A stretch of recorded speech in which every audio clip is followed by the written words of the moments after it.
Strap in, folks. From shockers to stinkers, we've got results that'll make managers sweat and fans Google therapy near me.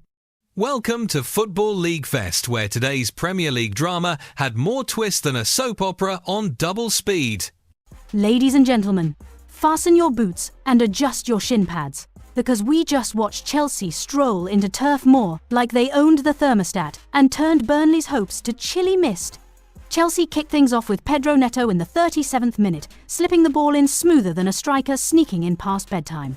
Big applause to Gittins for the assist. He practically gift-wrapped it. Second half? Burnley tried, stressed, pressed, and confessed. But Chelsea said nope. Plot twist. In the 88th minute, Enzo Fernandez hammered in the second, thanks to Marc Guiu, who delivered an assist so clean it should be in a museum. Final score, Burnley 0, Chelsea 2. A full house of 21,499 fans watched it all unfold at Turf Moor. Some cheering, some weeping, and some just wondering why football emotions hit harder than taxes. Ladies and gentlemen, gather your popcorn, your nerves, and whatever's left of your weekend spirit, because Vitality Stadium delivered a full-blown plot twist. West Ham came in hot, Callum Wilson firing not once but twice in the 11th and 35th minutes, making it look like Bournemouth were just warming up their boots at half-time. But oh no, this script had a comeback clause. The Cherries rose like Premier League phoenixes. Tavernier smashed home a 69th minute penalty, and then Enes Unal said, "Hold my sports drink," levelling it in the 81st.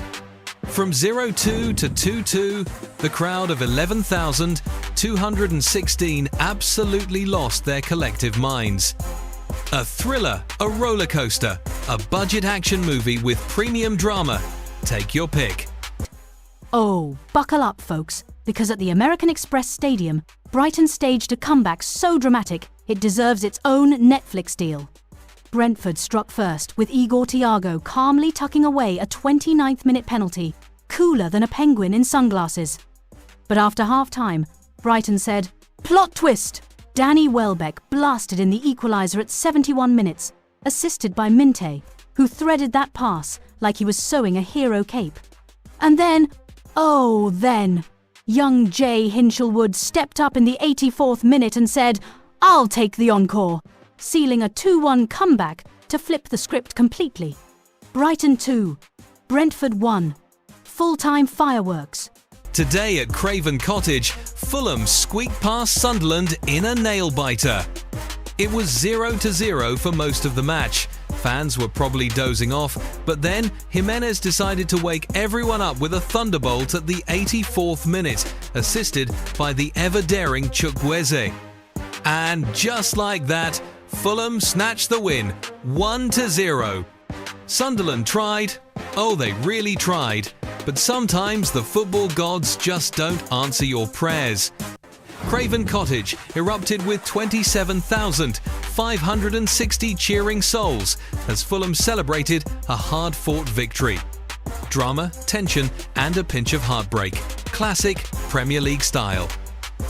Ladies and gentlemen, hold on to your scarves, because Liverpool just hosted Nottingham Forest at Anfield. And Forest didn't just plant trees. They harvested 3 goals. It all sprouted in the 33rd minute, with Murillo sneaking one in like he forgot to knock. Then right after half-time, bam! Savona scores in the 46th, assisted by N. Williams, who apparently had his GPS locked on chaos at Anfield. And just when Liverpool fans said, "Surely it can't get worse," Gibbs White arrived in the 78th to sign the guest book with goal number 3. Final score, Liverpool 0, Nottingham Forest 3, yes, 3, at Anfield. Somebody check if the pitch is tilted.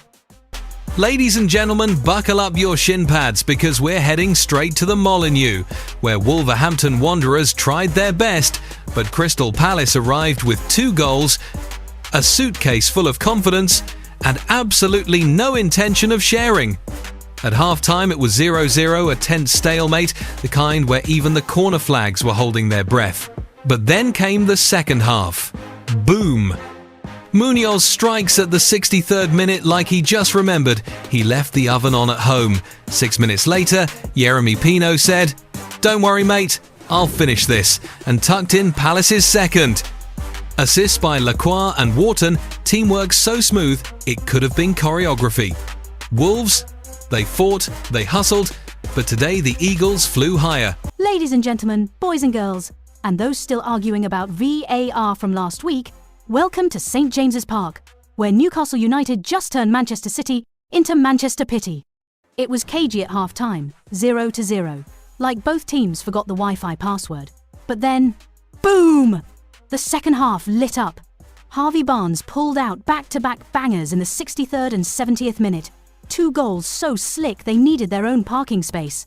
City tried to respond with Ruben Dias squeezing in a goal at 68, but Newcastle said, "Not in our 52,181 strong house."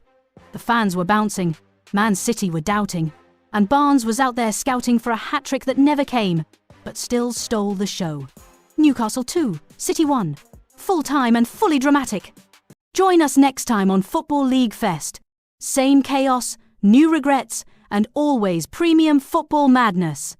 And that wraps it up. 7 games, countless emotions, and at least 3 clubs reconsidering their life choices.